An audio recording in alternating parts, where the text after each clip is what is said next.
네, 시장에서 반짝 뜨고 사라질 종목이 아닌 끝까지 갈 수 있는 종목 하나씩 살펴보겠습니다. 갈 테마 가라 곽영훈 부장 함께합니다. 안녕하세요. 네, 안녕하십니까. 네. 예, 오늘 시장 속에서 주목받고 있는 테마주들 하나씩 열어볼 텐데요. 먼저 첫 번째 테마 오픈해 보도록 하겠습니다. 앞 코너에서도 러시아와 우크라이나 전쟁 관련해서 긴장이 고조되고 있다 관련주 이야기 살펴봤는데 저희도 한번 이야기 나눠볼게요. 일단 전쟁 관련주라고 묶어서 이야기하기가 참 조심스러운 테마들이긴 합니다. 네. 워낙 변동성도 좀 있고 일단 오늘 다시 한번 주목을 받아가고 있는데 이에 대한 시각은 좀 어떻게 바라보실까요? 현재 지금 이 유가의 움직임이 나오는 것은 네. 지정학적 리스크, 러시아 우크라이나 이슈 관련해서 먼저 좀 시장이 반영이 되고 있는 상황인데요. 러시아 우크라이나 이슈로 인해서 반영되는 것은 사실 기존에도 소개를 해드렸습니다만은 뭐 석유, 유류 도소매 이런 종목들 이외에도 뭐 사료 쪽도 있을 것 같고요. 또 뭐 그죠? 이런 또 전반적인 내용들이 있어요. 사료, 천연가스, 석유 이렇게 쭉 나올 수 있을 것 같은데 일단 에너지 관련주에 대한 어떤 폭등 이런 부분들이 우크라이나 이슈가 문제가 생기면 긴장감이 고조가 되고 전쟁이 일어나게 되면은 문제가 아주 커지게 되는 거죠. 그런데 현재 지금 이 부분에 대해서 다소 가능성이 낮다라고 보는 이유는 있습니다. 그건 바로 인플레이션입니다. 예, 유가가 올라가게 되면은 인플레이션이 올라가게 되는 거고 미국의 고민은 더 깊어진다라고 볼 수 있거든요. 그렇기 때문에 지금 회담도 예정이 되어 있는 것이 아닌가 이렇게 좀 나와 있는데요. 지금 미국 러시아 정상회담 프랑스 마크롱 대통령이 제안을 해서 예정이 되어 있지 않습니까? 이런 부분도 에너지가의 상승이 있게 되면은 인플레이션이 올라가게 되는 거고 그럼 미국의 고민은 커지는 거고 또 러시아 입장에서도 원하지 않는 거니까 이 관련된 종목들의 움직임은 다소 좀 나올 수 있을 것 같은데요. 좀 뭐 트레이딩 관점으로만 접근을 하시는 게 좋겠다 좀 말씀드리겠습니다. 네, 러시아와 우크라이나 관련해서 긴장이 고조됐을 때 말씀해 주신 것처럼 에너지, 가스 관련주 말고도 뭐 곡물, 사료, 일부 원자재 관련주들의 흐름도 굉장히 네. 눈에 띄었었는데요. 네. 오늘 일단 에너지 관련주들이 움직이고 있습니다. 이 중에서 저희가 좀 눈여겨볼 만한 종목이 있다면 네네. 어떤 게 있을까요? 아무래도 뭐 천연가스 관련주 중에서는 뭐 네. GSE가 가장 흐름이 좋고요. 그 다음에 또 제가 또 보는 게 대성에너지라든가 중앙에너비스 이런 종목들 이 세 종목 정도는 기본적으로 보실 필요가 있을 것 같은데 네. 뭐 GSE 같은 경우는 오늘 좀 많이 올랐지 않습니까? 변동성이 그만큼 큰 구간이고요. 뭐 대성에너지 같은 경우에는 뭐 상대적으로 이렇게 좀 가격이 이렇게 많이 오른 상태는 아니에요. 그래서 뭐 트레이딩 관점으로 접근을 하신다고 하면은 뭐 대성에너지 쪽으로 접근하시는 게 좋지 않겠나 개인적으로 좀 생각을 하고 있고요. 현재 가격은 9,860원입니다. 그래서 한 9,300원 정도 하방 제한하시고 상방 열려 있다 생각하시고 뭐 트레이딩 관점에 접근 하셔도 좋겠다고 말씀을 드리는데 현재 지금 이 관련되어서 움직이고 있는 부분이 러시아 우크라이나 이슈이기 때문에 이 부분에 의해서 변동성이 크게 나올 수 있다는 점을 감안하시고 철저하게 개인의 기준에 따른 손절가를 잘 적용을 시켜서 따라가신다면은 뭐 매매 관점에서도 대응이 좀 가능하지 않을까 싶습니다. 네. 예, 이렇게 에너지 관련주 이야기 나눠봤습니다. 일단 오늘 주신 종목은 대성에너지 그 전에 종목들보다 조금은 덜 올랐다라는 평가를 주셨고요. 손절 라인 9,300원 철저하게 지켜서 관심 있으신 분들은 대응해 보시면 어떨까 싶습니다.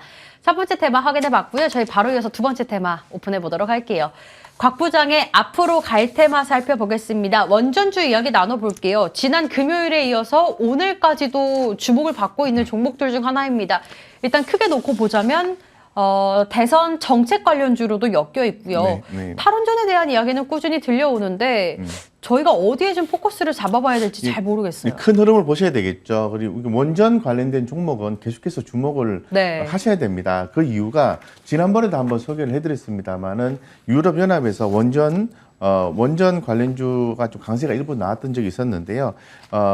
유럽연합이 그 탄소 배출량 줄이기 위해서 그리고 또 전력 수요를 충족시키기 위해서 2050년까지 신규 원자력 발전소 5천억 유로 약 680조 원을 투자한다라는 내용이 기존에 또 발표가 된 바도 있고요. 뭐 잘 아시는 것처럼 원자력 녹색 투자 분류 초안이 또 제한이 됐었고 이게 만약에 녹색 분류 체계로 진행이 되게 되면은 뭐 한국 같은 경우에도 원전에 대한 어떤 재검토가 이루어져야 된다 이렇게 말씀드리겠습니다. 뭐 기 말씀을 좀 드린 것처럼 이런 부분들의 내용이 전해지면서 현재 지금 최근에도 뭐 그 핵 안보 관련해서 실무 화상이 또 회의가 있었지 않습니까? 이런 부분들을 생각하시면 좋을 것 같고요. 지금 뭐 대선 후보들 같은 경우에도 지금 원전에 대한 관심도는 상당히 큽니다. 물론 차이는 있죠. 개개인마다 기존 원전을 유지할 것이냐 아니면은 또 새롭게 또 요즘에 SMR 관련해서 얘기가 많이 나오고 있는데요. 이런 부분에 또 대응을 해서 또 진행할 것이냐 이런 부분에 대해서 이제 여전히 얘기가 나오고 있는데 분명한 것은 원전에 대한 어떤 관심도가 2017년도 이후에 다시 또 부각이 되고 있다는 부분입니다. 그렇기 때문에 원전 관련된 종목들 서서히 부상할 것이다라고 좀 볼 수 있을 것 같습니다. 네. 원전에 대한 전략도 굉장히 다양하게 나오고 있는 현대 상황, 그리고 말씀해 주신 것처럼 최근 들어 관심도가 높아진 만큼 관련주는 좀 주목을 해봐야 한다라고 포커스를 잡아주셨습니다. 사실 종목들 굉장히 많잖아요. 일단 실적 좋은 종목들을 좀 찾아봐야 될까요? 네, 올해 좀 실적 작년까지는 안 좋았을 것 같으니까 올해 좀 좋을 것으로 보여주는 종목을 봐야 되는데 한전기술입니다. 네, 한전기술. 뭐 한전기술하고 저는 뭐 추가로 더 본다면은 지금 약간의 그 신규 물량이 출회가 됨으로 인해서 가격 눌림이 있다가 재차 좀 상승할 것으로 보여주고 있는 두산중공업 두 종목을 좀 보자라고 말씀을 드리겠습니다. 오늘은 한전기술입니다. 한전기술 같은 경우에는 2017년도 탈원전 정책이 나오면서 수주가 없었기 때문에 그때 이후로 해서 지금 국내 수주가 좀 말라 있는 상태입니다. 대선 후에는 전후 정도 돼서 대선 후에는 다시 또 그 부분이 재개될 가능성이 있고 국내 수주도 좀 생각해 볼 수 있는 여지도 있고요. 또 해외 쪽으로도 지금 수주가 예정이 좀 되어 있습니다. 폴란드 원전 가능성도 있고요. 체코 두코바니 원전도 지금 그 수주가 예상이 되고 있는 상황이기 때문에 지금 현재 가격은 상당히 좀 저렴한 가격이고요.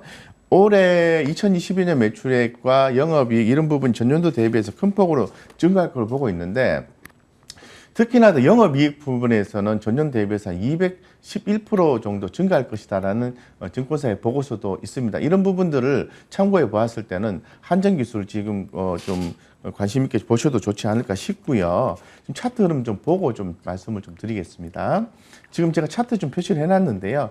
주가가 2020 작년이죠. 10월 달에 저점을 찍고 11월 달에 고점을 이렇게 형성을 했는데 짧은 기간 내에 이렇게 변동성이 나왔던 것 같습니다. 적절하게 가격 조정이 나왔고 이제는 좀 반등의 기미가 나와주고 있는데 그만한 이유가 이슈가 발생하고 있다고 말씀드리고 현재 가격이 86,100원이거든요. 예, 그래서 손절가는 74,700원 정도 잡고 대응하시고요. 목표가는 제시하지 않겠습니다. 왜냐하면은 정고점까지는 상방이 열려 있어서 또 중장기 관점에서 잘 대응하시면 좋겠다 이렇게 말씀드리겠습니다. 네, 가격 전략은? 가격 전략은 방금 전에 말씀드린 것처럼 손절가는 74,700원, 목표가는 미제시하겠습니다. 예, 이렇게 한전 기술까지 살펴봤습니다.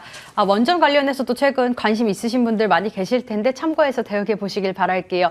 부장님 시간이 살짝 남아서 시장 이야기 나눠볼까요? 일단 주말 사이에 있던 미증시에 대한 긴장감, 우리 시장은 다소 낙폭을 많이 회복한 상황인데 오늘 밤에 또 미국 증시가 휴장을 앞두고 있습니다.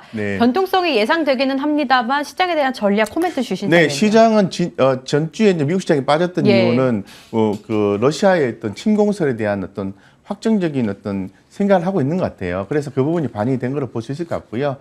일단 이번 주도 그런 부분이 시장에 변동을 줄 수 있을 것 같고 돌아오는 목요일에 한국은행에서 금리 인상 여부가 결정이 됩니다. 이런 부분도 시장의 관전 포인트라고 말씀드리겠습니다. 어쨌건 주가는 지금 2,735인데요.